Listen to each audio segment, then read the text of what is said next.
Hello, everybody. Welcome to Bill and Ammon's Bogus Hangout. I'm going to have our guests introduce themselves. Terry? Terry Van Horn, SEO Pros, and the Entity Hour that I'm doing with Bill. We did our first show last week. It's up on YouTube on SEO Pros channel. Zara? I'm Zara Altair, and I am a semantic writer for the web. Steve? Steve Grenzer, Alchemy Skunkworks, master craftsman of things made out of wood. And occasionally Doc and I get together and do a show called Mentors on Tap. We actually did one last night where we kind of just rambled for a while. And I'm Bill Slosky of SEO by the Sea, and I'm the Director of SEO Research for Go Fish Digital. So, Terry put together some stories for us to talk about and look at. And there's one that was on Search Engine Journal about how to become an SEO expert. Do you guys remember the days of the forums? Oh, yeah. About 20 years ago or so, when people who would join a forum would sometimes call themselves something like SEO expert or SEO ninja, and they were usually the first people to ask how PageRank works. Or how to do a 301 redirect. Yeah. So the people calling themselves experts rarely were. Right. But if you're going to do SEO for business, learning as much SEO as you can is probably a good idea. It helps. And that Search Engine Journal article actually had some good suggestions on how to learn SEO and how to keep up with things. Yep, I would agree. If I were writing that article, I would have kind of put things in an order of maybe how, like you might want to learn HTML before you try and become a... If I were writing that article, I would have kind of... Oh, we've got a time loop. Yep.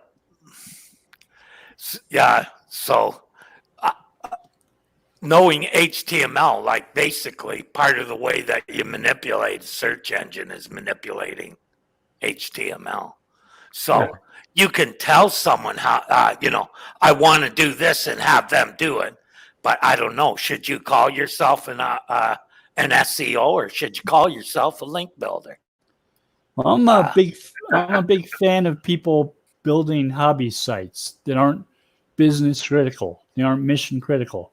So they can experiment on them. So they can try new things. See what works, what doesn't work.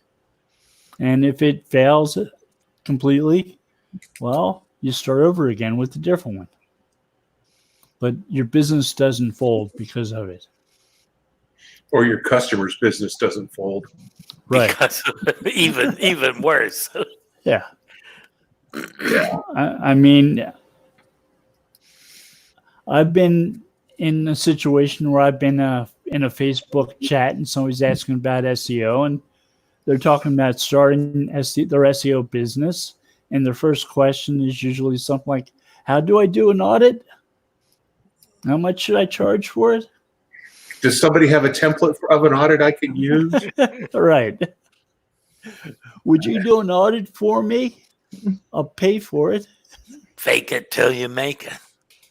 Yeah. A lot of that. Even more of it. I don't think there's as much of that anymore. But I may be wrong. Oh, there is? Oh, yeah. I guess I just don't go to the places where they kind of hang out. I'm in a lot of paid traffic groups on Facebook, especially Facebook paid traffic groups, which is always fun to watch. And it is amazing how many people are learning on the fly on customer money. It's like, oh, I got my first client and I've never done this before. And it's like, oh, at least with the forums, it was public. And if it looked like a cool client, you could use the forum to steal their client.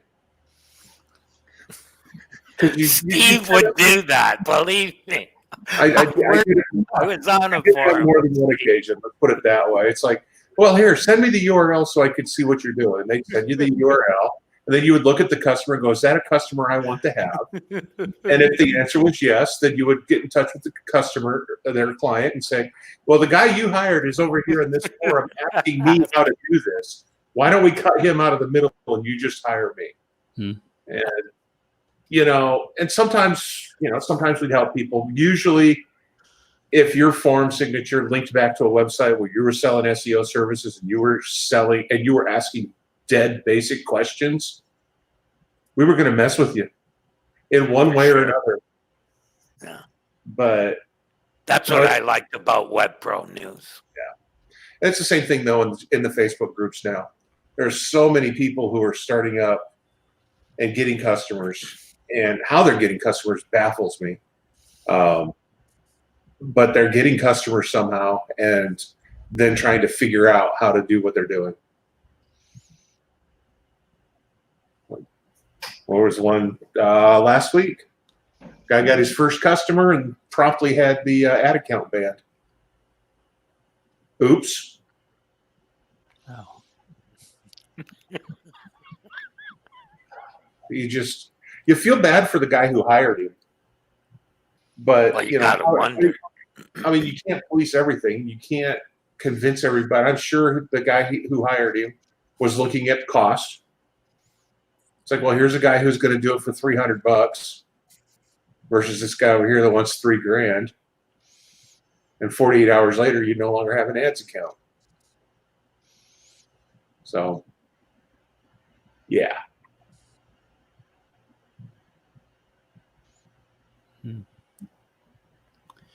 So if any of you were to give somebody advice on how to develop an expertise in SEO, what would you suggest they start with?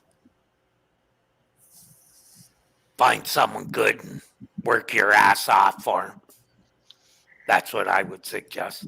I believe that this kind of skill, right, can be taught, and it would do well for agencies to kind of set up like apprenticeships, even loose ones, which is what I did a lot as a chef. I worked with some really good chefs, but I also worked at some places where it was a really good guy I was working with, but he didn't necessarily have his papers. I think that's the way where we should be going. Should be handed down from, that's how recipes traveled as chefs. They were handed down from, chef to chef. I learned a lot about SEO from working at an agency and doing a lot of work because there was a lot of work to be done. There are a lot of agencies that are always looking for entry-level people. Part of it is it's because you give them the grunt work and they're not going to stick around long anyway.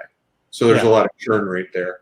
But both people know that going into it, both the owner of the agency and the person being hired. You both know you're just there to get your experience so you can go on to the next thing. And it's common in a lot of industries, so I don't know why anybody would be surprised that it happens in digital marketing at all. If you're a supervisor in an agency, it's in your best interest to help your employees develop, to learn, to get skills. But the agency, right, if they're doing right by the people working for them, they should be steering them to the right places to get, to get knowledge. Right. And, that's my opinion, that it has to be more organized than it has been. And it could be easily done, just, Well, but there's a lot of good guys out there who are hiring all the time. And, and they're willing to give all the training. It's, here's your first basic task and grow from there. I know I back in the olden days, I used to bring people in and teach them the basics. Of the way I liked it done. And then would move on knowing full well that they weren't going to be around very long. The first agency I worked at, I was assigned mentees. I was assigned people to teach SEO and was supposed to come up with a plan for teaching them and get my plan approved. And I would get a bonus as they learned more things. So it was a good way of encouraging me to teach them and getting them taught well.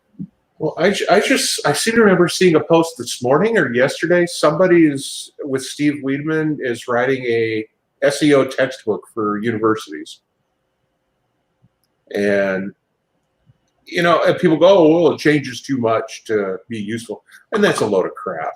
Yeah, I never believed that. There's basic SEO stuff we've been doing for 20 years, and that hasn't changed a bit. 90% of what I did when I was working, right? I did 20 years ago when I started. Exact same thing. Like, it's all about finding audiences, and search engines was one of them. My theory has always been that if what you're doing is so reliant on you being up to the minute current, you're chasing algorithms. And if you're chasing the algorithm, that just means you're going to be behind the 8 ball all the time.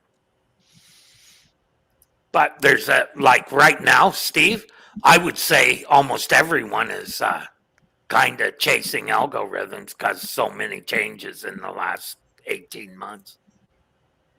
Not enough to warrant a new textbook. The switch to natural language processing, semantic SEO. Oh yeah, the textbook's changing drastically. Going to change even more too. What do you think? Any? See, as usual, me and Steve can't agree on anything. I think there are multiple levels that the search engine is working on, and at least one of them has to do with the old information retrieval scores and authority or page rank scores as ranking, and that hasn't changed much since 1998 when Backrub, the first version of Google, came out.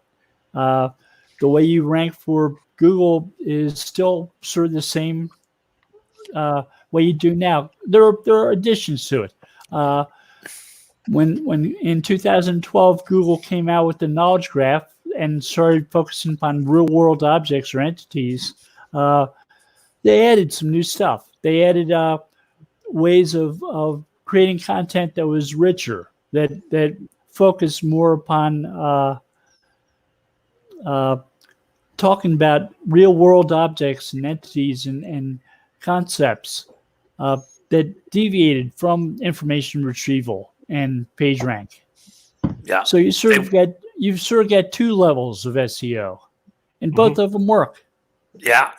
You have the old 10 blue links SEO, and then you have the rich snippets and other stuff. I don't expect an SEO class in a university to be anything other than like a 100 level course. It's an entry level 101, and that information just simply doesn't change. I mean, here are the dead nuts basics. From this, you can get a job. Whether you could run an agency with that information is a whole nother issue entirely. But you could at least go out and competently talk about what happens in search, unlike a lot of people in search right now who can't talk competently about it. They have no idea what information retrieval is. They have no idea what structured data is and why those issues are more important for more advanced problems. Why they're the future. Yeah. And not all of those will apply to all websites either. Right. I mean, sure, they're going to apply to e-commerce, you bet. Somebody who sells a whole lot of different products, you bet. Somebody who does watercolor on the weekends and sells a painting every now and then, probably not so much.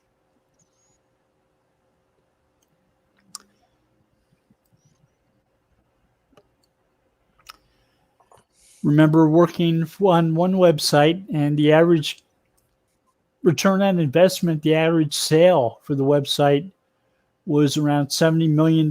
It was a site that sold surplus military equipment, stuff like night goggles. And they would do like one sale a month or 2 sales a month. And if it's a $70 million contract, it's a good month to get 1 sale, 2 sales. So the worldwide audience for the site was about 200 people. Yeah. And when it comes to a site like that, I'm not convinced that you need to even worry about SEO. If your market is 200 people, you probably know who those people are. There's probably a much better way of reaching out to them than hoping they find you through Google searches. They all met at the Paris Air Show. Meet at the Bilderberg meetings once a month. Yeah. It's like I talked to one of the local auction houses out here, and they were convinced they needed to, their SEO was weak, and it was. But we got to talking, and it's like, what is your end goal here? Do you want to sell from the auction online? Well, no, we just want to bring more people to the auction house. During the auctions. I'm like, okay. I thought that you were full every time you had an auction. He's, oh yeah, we're jam packed. I'm like, so again, where are you gonna put them? Are you gonna make the building bigger? Are you gonna do them more often? Do you already have all these people's names and email addresses? He's like, oh yeah, we got all their names and email addresses. It's like, okay, we're gonna go ahead and set you up with a nice Aweber account, and we're gonna get you hooked up with doing some really killer email marketing, and forget the rest. Because that wasn't the right approach for him. He was being approached by an awful lot of people who thought he was a nail and they had hammers.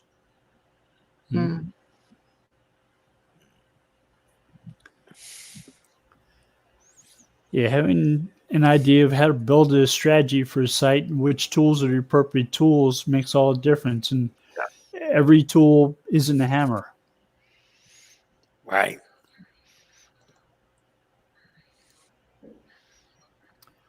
Well, they are around my house. My wife actually carries 3 different hammers in her tractor. And she's got a claw hammer, a ball peen hammer, and a 2-pound sledge. One of those 3 things, she calls me.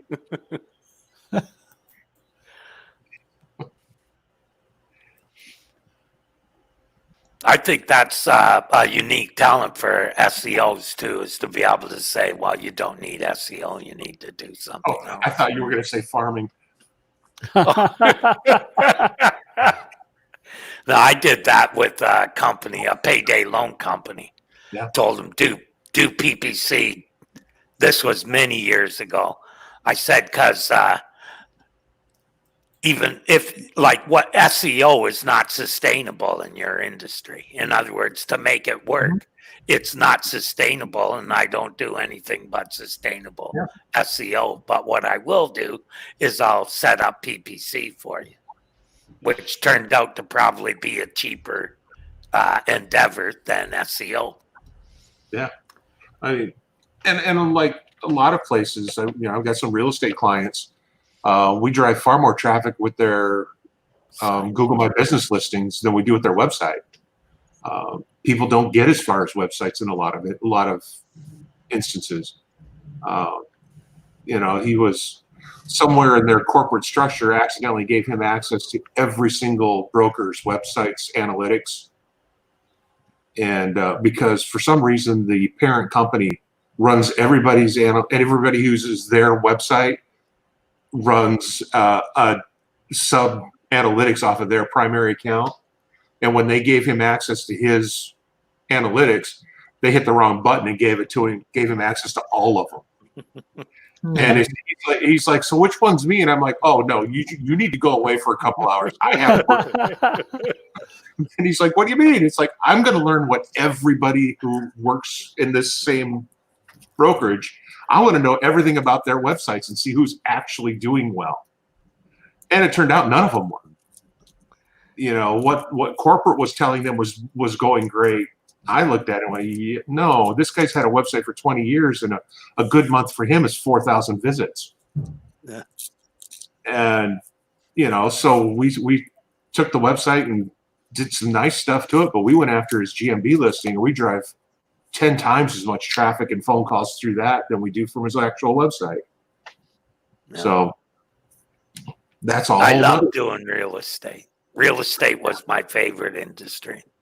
It can be I tough. did that it's tough, but It's fun. well, I worked for one of the bigger home builders in a metropolitan city, so had lots to work with. We even sold a house online to a guy in Europe who was moving to Canada, bought a house right online. Of course, in Ontario, everything's guaranteed. It's like your house is guaranteed for like 10 years, I think it is. Wow. No, seriously. It costs big money to do it. Everything comes with warranties. Yeah. And they're strong, so you can't buy a bad home in Canada or in Ontario at least without the builder, You move in, something breaks, it's replaced immediately, if not sooner. Nice.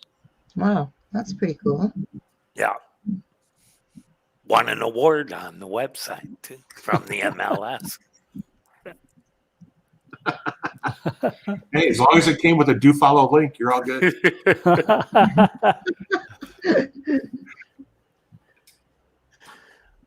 So Google also made some changes to what they're doing with some rich snippets and images and structured data.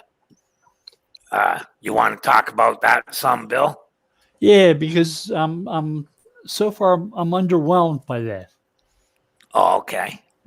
It's the story came out that when Google's returning image results, they're including a lot of knowledge graph information. And I've tried to do a number of those searches, and I'm just not included in that test or experiment. I'm not seeing all those extra results.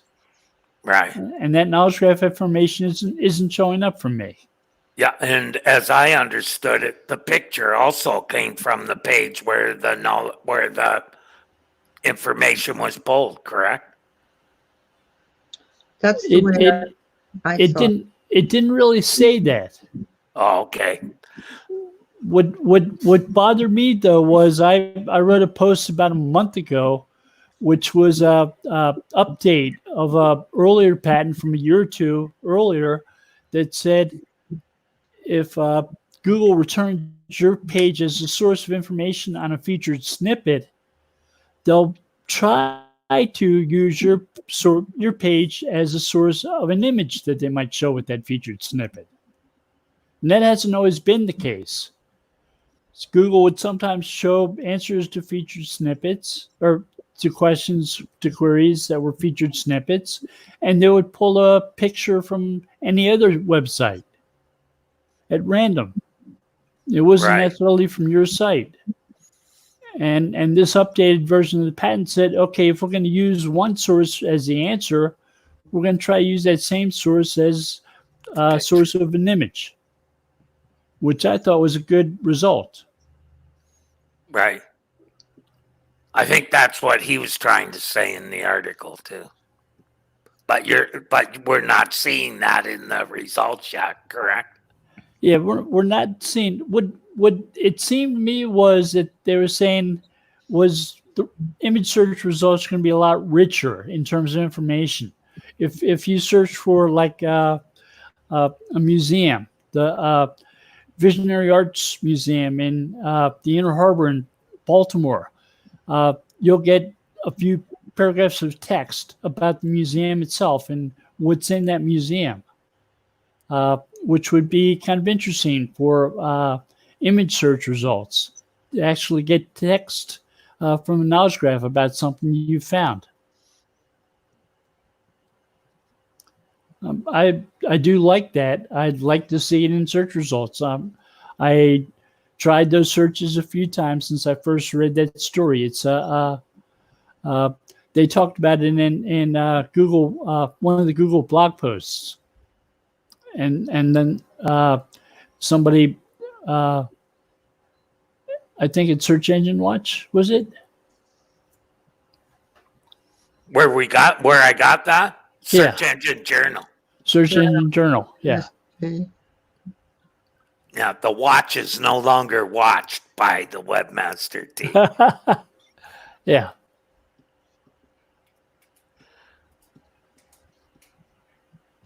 So when you were doing your experiment, Bill, you were Right. still finding images coming from sites other than People have been reporting for years, for at least 2 or 3 years on Twitter, that when they would get a featured snippet, they would notice that the image with the featured snippet wasn't from the same source as the Right. answer, and they were sort of upset that they weren't from the same place. Well, it gives you more traffic too. Especially if the answer was from your website and they used somebody else's picture from a different website. Right. That I understand, but So why isn't my picture showing with my answer? so that's a still unanswered question. Well, the newer version of the patent said they'll try to do that from now on. Maybe it's not quite implemented yet. Yeah. I'm not saying it's not implemented or not. I'm just saying the patent says they're going to try to do that. So I haven't seen anybody complaining about owning the featured snippet and being the source of an answer and having an image show up with that answer that isn't from their page. Right. So it's possible it's changed around. Yeah.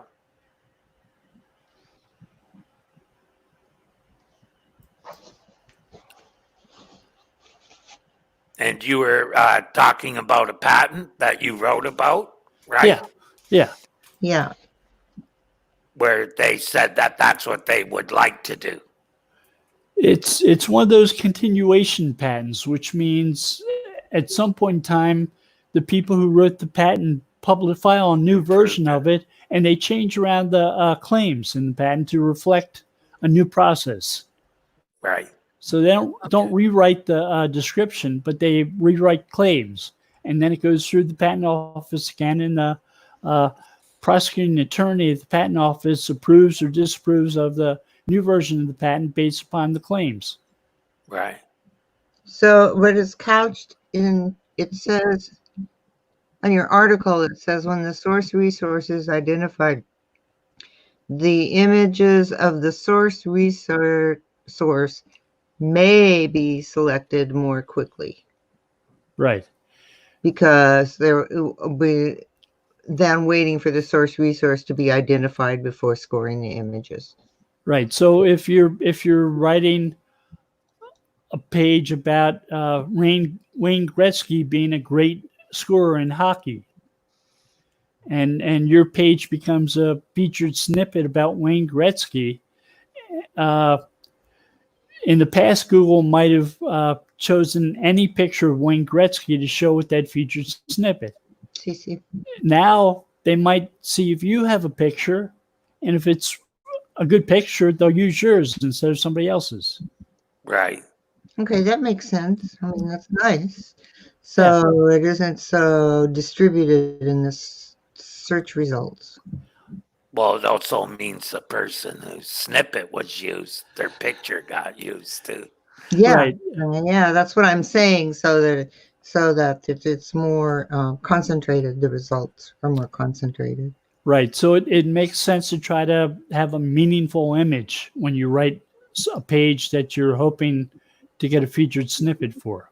Yeah. Because then your answer and your picture might both show up in those search results. It might also be a good idea when you're analyzing search for featured snippets, opportunities. if there's a snippet there with no image and there's an image on the page, you might want to add a image to your snippet and knock the other guy out that way, right? Does that make sense? Not a bad idea.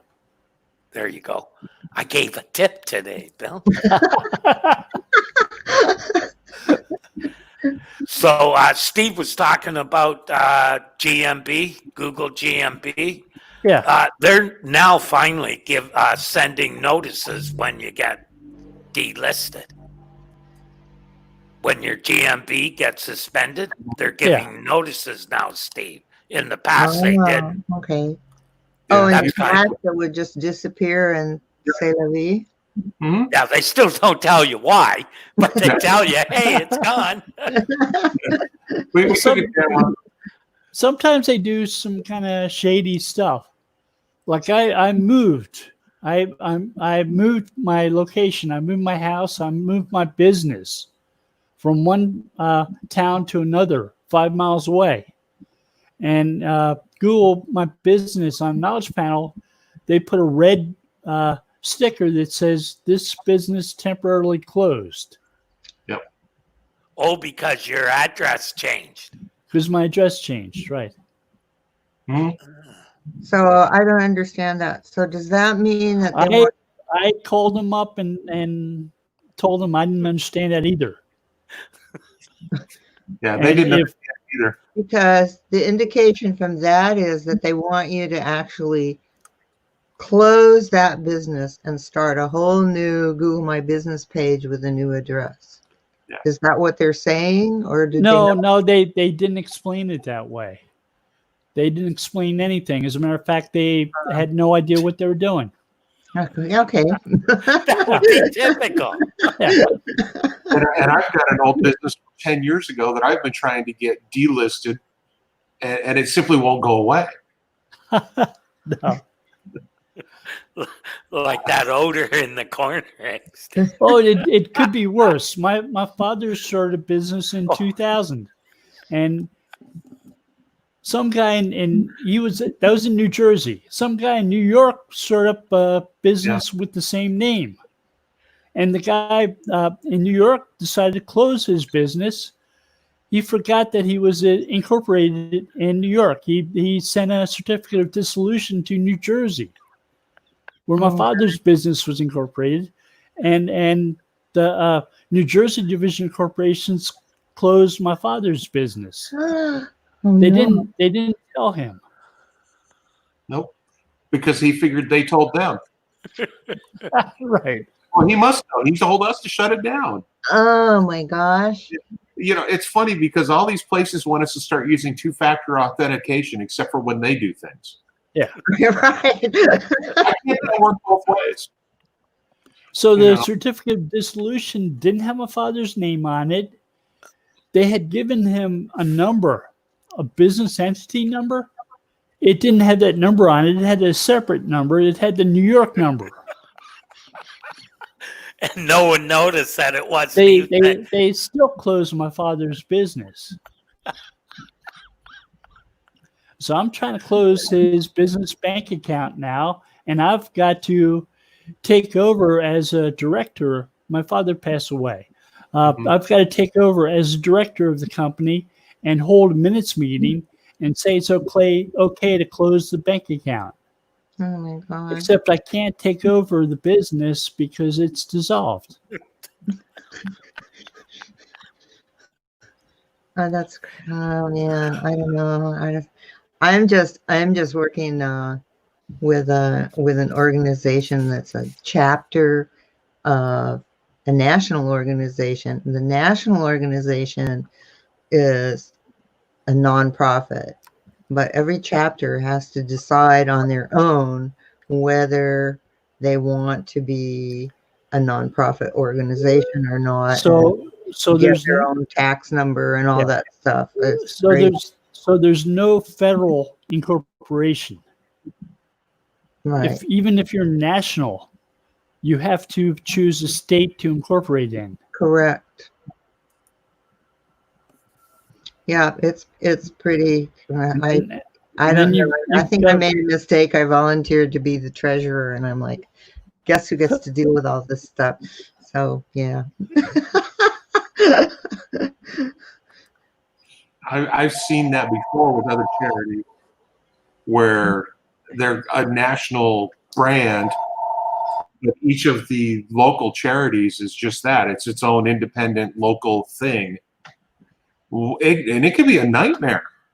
Yeah, well, that's what I'm seeing. I was reading this morning, and it's um, like how to get an employer identification number for that individual local chapter, and what the rules are, and whether your nonprofit group or a nonprofit corporation. I mean, I can't imagine that this group wants to do that, but it's really complicated. I'm like, okay, I'll just collect the dues and pay the bills.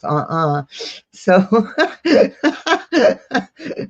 it's my can of worms for the next couple of weeks. and I have to know enough to guide the rest of the board through what is the intelligent decision, of course. So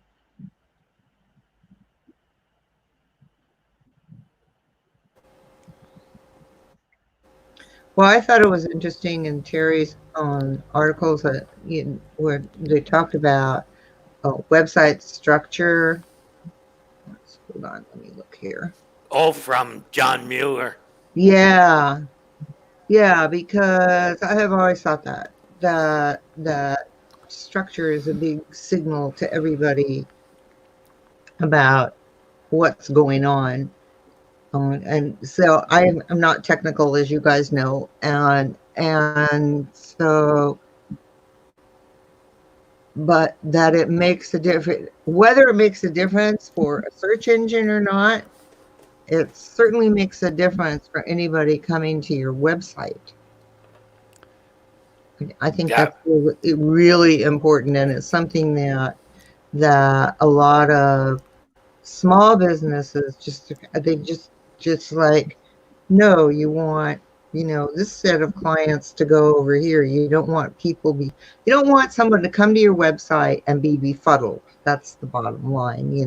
It's like Overwhelmed by the choices. yeah, and that the structure of your website is really important for your users. And if you make it so that users understand, it's going to be pretty easy for search engines to understand.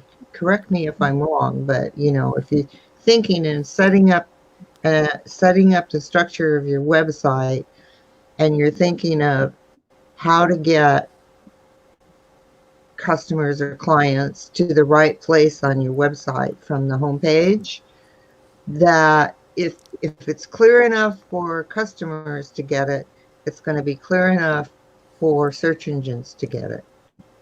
So one of the challenges that you often have as a site owner is that the services or the goods that you offer, you might be targeting more than one audience.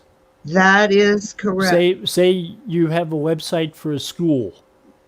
So you're going to have pages for students, pages for parents, pages for alumni, pages for possible new employees, pages for vendors, pages for the town that your school is in, pages for school boards. Yep. So you've got multiple pages. You want to build pages for those individual groups. You want to make sure that they have the ability to find the pages that are for them, that have tasks for them. Absolutely. I totally agree. I think I've mentioned this before, that I worked on a project with William Rock several years ago, where there was an oral surgeon who had information for patients, but because he was a leader in the industry, he had a lot of information for professionals as well, and it was just crazy trying to figure out, hey, if I want my mouth redone, where do I go on the website? And if I want to learn, a particular surgical skill, where do I Right. go on this website? So if you're confusing possible audiences, you're confusing search engines too. Yes, yeah. So that's what I'm saying. If it's clear to your audience where they need to go on your website, you made it clear to search engines. It's when it's all munched together and jumbled and I mean, there was so much information on the homepage of that site. It was like it just made your head spin. There's 150 links in the navigation. That's the ones that kill me on e-commerce sites. First thing I do, well, that 150 could actually be 6. so there's a phrase I've heard before that I sort of like. It's customer journey, understanding customer's journey through your website, getting a sense of where they might go, what they might do, because often the sales funnel for a website, for a site that sells products, is going to be having places where people can learn about those products, and then places that are easily visited where they can buy products. Right. Right. My strategy is 3 clicks from the search engine to buy. A person should be able to do that, and they should be able to do it in less than 30 seconds. Yeah. Well, it's like a good argument you're making for yourself why they should buy from you, what the counter arguments might be in buying from you, and why they're not really good arguments, and then back to why they should buy from you again. Right. Giving them a chance to make that purchase. That was 3 clicks, right, Terry? 3 clicks from search engine to buy. Yeah, I have an article that I haven't started yet, but I'm just still researching about website for service businesses, and it's really important. And I would say if it took 3 clicks, you need better targeting on your search engine page. It should be click on the search engine and you're on the page that you're looking for. That should be the page that's ranking. But if they hit the home page, they should be able to find within 3 clicks. Yes. Yeah. Okay. Yeah, that makes sense. So as far as the search return is concerned, the page that should come up is the page for that keyword. Yeah. And teachers in Bill's example. Sometimes you have to cast a wide net. I had a client who was a forensic accountant. Okay. And they had 30 or 40 different services from their top level navigation. And they should have had like 1 page accounting services and then a list of forensic accounting services they offered on that 1 page. They needed to cast that wider net so that people would find their accounting services page first, because that's most likely what people were going to search for, instead of a page specifically about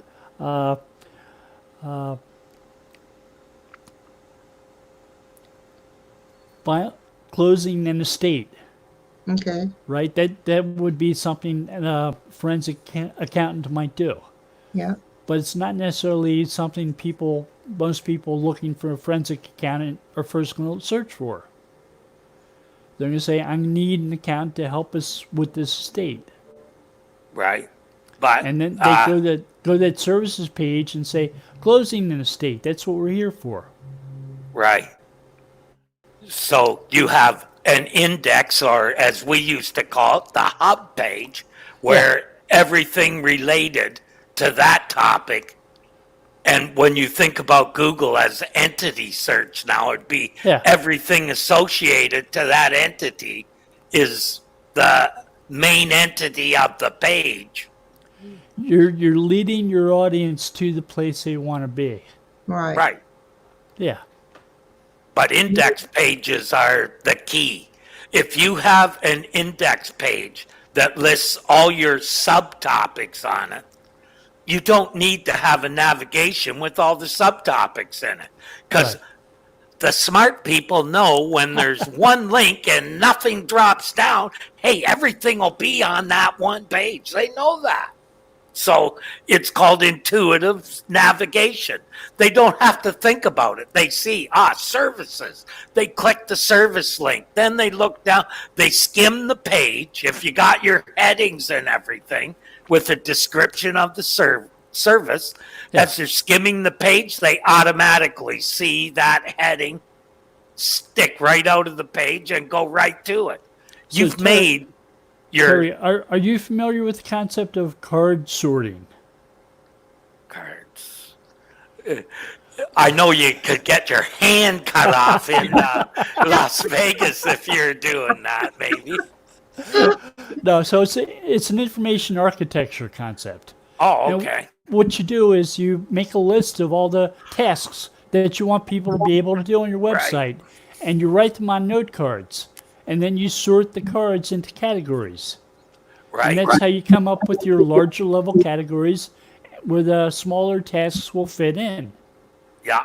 I used to do it on paper with using a triangle with the words written in it, what branches off of that, and have the whole flow. And then as I did it longer, I actually could do it in something where I could make it more fancy. Well, people do the card sorting approach because sometimes it's a multi-person game. Right. It's like, okay, you take the cards and you sort them now and show us where you think everything. See if somebody comes up with a better way to do it. Yeah. I haven't heard of that, but I like that because I think sometimes people, when they're trying to think through something, they do things like mind maps, and then mind maps are going, and then this, and then there's a note. Depends if that's the way the mind is. If the mind is like that, that's what the map's gonna be. Card sorting, it works for me. I really like that. Yeah, that's almost like wireframing. Probably is another technique shorter. Sort of like that, eh? The first agency I worked at used mind maps, and we had a whiteboard, and person would lead the discussion and would start drawing stuff on the whiteboard, and we'd have arrows from that pointing to other things and other boxes with information in them, and we'd brainstorm, create a mind map, and that would guide us to what we ended up pitching people for. Or when we came up with a plan to build a website, how we would put it together. Show people how they would flow through the site and how it's easy. Yeah. You know what? I would still do the card sorting first and then do the mind map. well, some card sorting in order to really narrow down and understand what the hierarchies are. Yeah. And then the mind map for the client. Well, the mind map can help you come up with the categories. Okay.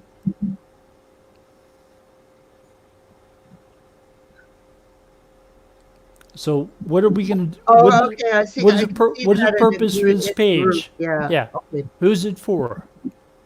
Yeah. For categories,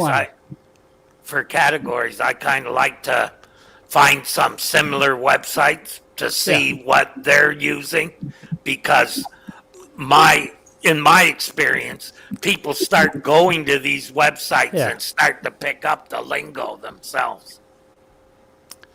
When I do a competitive analysis, I'll go to other websites and spend time with those websites and try to decide what I like most about those websites, what they do differently than the site I'm working on, what they add that my website doesn't, what aspects of their website really stand out and maybe make a difference with their audience. And the idea isn't to copy that competitor, it's to see what they're doing that's unique enough that it makes a difference. Right. Also, what elements are needed on a page to compete with them? Because if you don't have at least what they have, you know. Yeah. If you're not at least as good as they are, if not better, and the idea is to try to be better, right? You always want to build the better mousetrap.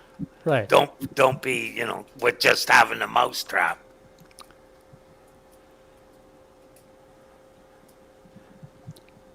And that gets to be a challenge, but still, it's worth going through the exercise. It is. I think it's really worth it going through the exercise, and especially when I look at service industry websites. Some of them are pretty confusing. Yeah. Hard to navigate. And it's simple. It's just a simple service, and I'm like, how can you make this so befuddled? How can you make this unclear to your site visitor? I worked with one client. They were a service provider who didn't provide one of the services you would expect them to. It was on their web pages, but it was so unclear, so poorly written. It needed to be rewritten. And we rewrote it for them, and it became an instant moneymaker once we did. Because it was difficult for people to understand the way it was written on their web pages. But once people understood it, it made a lot of difference. Yeah, they might buy other products as a result as well. Yeah. We have the same issue with ad copy. It's like, we can target audiences pretty well, but at least I like to use ad copy to further refine the customer, the audience, because you can't always rely on somebody, they're in an audience, but maybe they're in there for the wrong reason. And all of a sudden they're like, oh, look, click, click, click. And it's like, well, that's not what I wanted. And are you presenting an offer in the way that they most like? Yeah. Right. And we run into issues all the time where, it's not, you're not targeting the customers, you're targeting the owners of businesses like that. Yeah. And if your ad copy's not being clear about that, one of the first things I do is I'm amazed at how many people don't have their Google Ads account and their analytics accounts linked.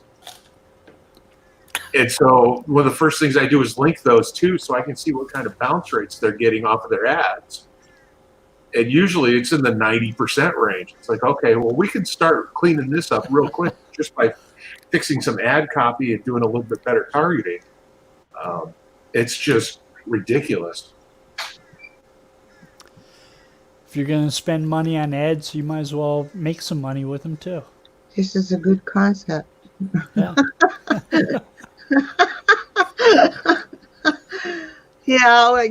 It's interesting. But I'm laughing at it. But I'm thinking about it some more, and I know that's not the case. It's like people. I don't know what happened to Steve, but people seem to think that if they spend money on ads, that's all they need to do. Yeah. Rather than understanding about targeting the market or tying the market to a specific product, or because there's one place where keywords really work, and that's in ads. Well, your keywords ideally should reflect some intent on the part of a searcher. So often most searchers start out with a research type intent. They want to find out more information about a product or a service. And then they may turn to comparing your product with somebody else's. Once they've done the comparison, they may turn to a transactional intent. They want to buy. So at you kind of that buying point, you've got to present your ad or present your page that lets people make a transaction. best to target all three areas. Too. It depends. I know that's. I don't know. I am not an ads expert. I am just like, that's like Imran. Talk to Imran. I don't know this. So I worked in a website that helped people incorporate businesses, Okay. and we always had more conversions when we were ranked number 2 for one of our main keywords. Okay. If the page that was ranked number 1 was a division of corporations page, which was purely informational, and you can do a transaction there. So people would click on that one, read through it, go back to search results, choose us, and do a transaction. Yeah, I like the ability to click and have a form appear when you're giving out information. Yeah. Like get started and they click that and the form appears. They don't see it on the page until then.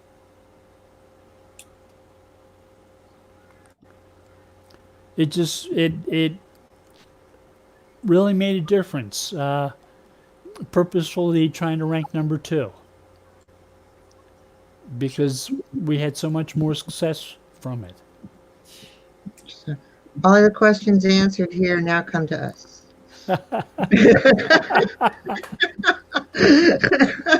Yeah, that was probably before questions and answers. Now you'd be below the fold if you were the second ranking. Well, we answered a lot of questions too, but so we gave them the option to make transactions.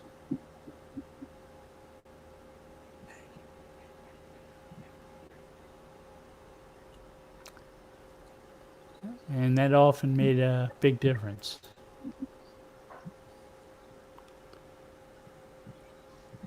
Now, this whole discussion today Yeah. is the reason why I think people who write content for websites need to understand the basics of SEO and the strategies of SEO, even though they don't know how to technically implement them. But the understanding the strategy helps content creators understand what is important within the content that they're creating and how it fits in the overall structure of the website. So Zara, when you do research to write copy, how much research of the audiences for the site do you do? I do a lot of audience research. You do, okay, so Yeah, It's- because it's that's right all on- what it's all about, right? it's right on point. Yeah, I see a lot of people who talk about SEO who never mention audiences. Yeah. Well, Because they never looked at it as looking for audiences. They've always looked for traffic. oh, right. They always look for ranking. Ranking. Yeah, traffic Rank rankings. number 1. Guess what? People in their audience. If you're not getting your audience to find you at number 1, you're wasting everybody's time. Well, also finding audiences is how you make yourself better outside of search engines as well. So Right. it results in Yeah. stuff that improves your search, but it also brings more traffic to the website. Like and Steve really is the one who kind of got me on this, was if you search is how you're getting all the traffic to your website, Yeah. you have a risk that you have not acknowledged. Yeah. And that's if the search engines suddenly decide that your website must be read in order to rank, you're out of business. Yep. And that it's always best to have a broad strategy using a number of different marketing methods. Like I used to, PPC, etc. when I used to do a lot of speaking engagements, and one of the slides that I used to use was a picture of a train, and not necessarily the whole train, just the engine and all the different wheels on an engine. And it's like, if all of these wheels say Google on them and Google decides to quit working, what happens? Yeah. And so each one of those wheels had to have a different source, and explaining it that way seemed to really strike some kind of weird note in business owners' heads, where they finally went, "Oh, okay, I get it. So I don't want all of my traffic from Google." It's like, no, you don't want all your traffic. You want it to be that big wheel in the back, and you want to have all these other wheels helping. Yeah. But if they're all Google, you're screwed. And sorry, Steve. Go ahead. No, and I'm just saying, that's why I like the clients that let me do all their marketing, because I focus on one area until it gets a little too big, and then I move on, and I can just keep going in this circle and bring it all up at the same time. And it allows for a lot more flexibility on everybody's part to do it that way. So there's always a paid element. There's always a SEO element. There's always a hard copy, real world physical element. All of these things contribute, and it's a rare client that lets you have that much opportunity as well. Yeah, I always think of MySpace. One day it's it's all that and everything, and the next day it's crickets. So here's the deal. That could happen to Google. With political correctness, the way it is, all it takes is, Sergey to paint his face black or do blackface. And, the whole internet refused to use Google anymore, So I saw there was a discussion, I don't remember exactly where it was, but somebody made a comment about how MySpace was such a failure. Yeah. And they tagged Tom, the original founder of MySpace, on their tweet or whatever, about it being a failure because it's no longer there. And he's like, I don't view it as a failure. I got paid $580 million to walk away. If that's a failure in your book,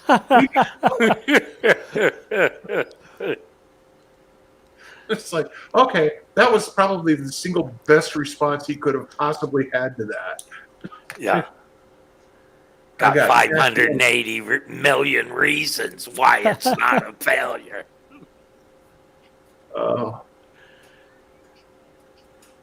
Yeah. But that was just people deciding they wanted to do Facebook or whatever it was instead. And that is how fickle the internet is. Like it can all go away like that. Like if a lot of SEOs would think I'm crazy for thinking that, but 25 years of watching the internet.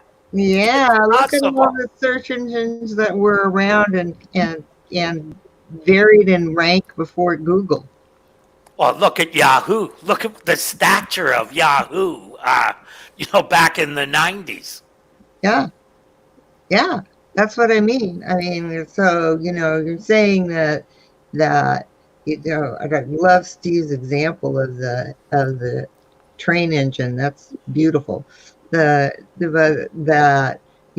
everything is Google is putting yourself in danger. I like to think of it as a guideline. Like when I'm talking to clients, I tell them, that right now, and I say this right now, Google is the primary search engine.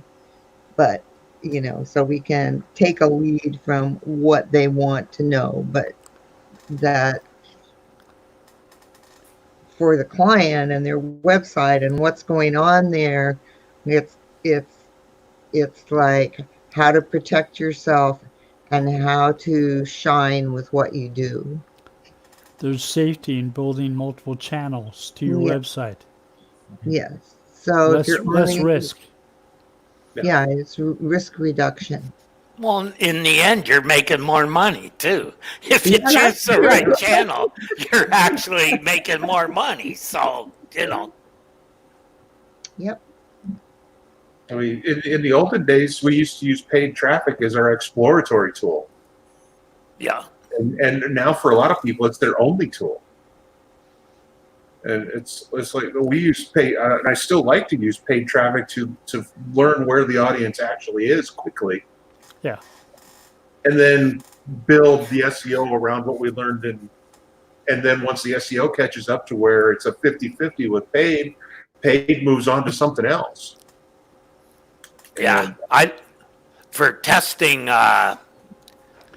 hooks and stuff in your ads, Mhm. if you can learn good hooks from an ad in AdWords because you're in total control all the way what the searcher is doing all the way. You know what's what they saw and what they did and what motivated them. That's what to me is always the trick.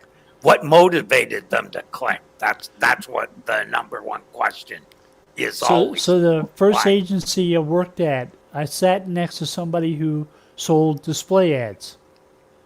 And a big part of her job was identifying the places to display those ads. To display the ad, yeah. Because it meant finding the audience for that website we were trying to sell things for. And sometimes you come across audiences that you aren't going to find any other way. So it was good to know who those people were, and that was a good insight into identifying audiences. It was helpful.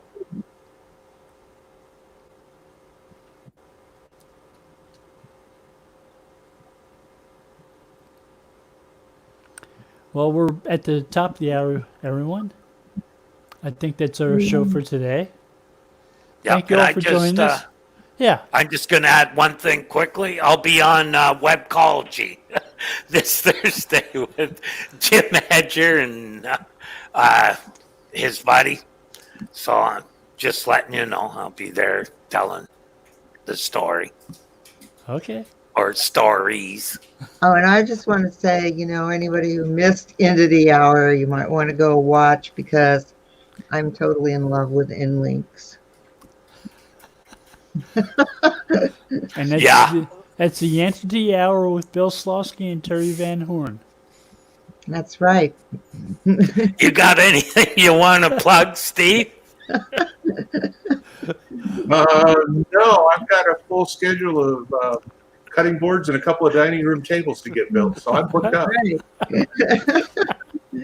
Hay's all in, is it? Hay's all in, tractors parked in the barn. We're good. Well, thank you all. Yeah, Take care see now. y'all next Bye. week.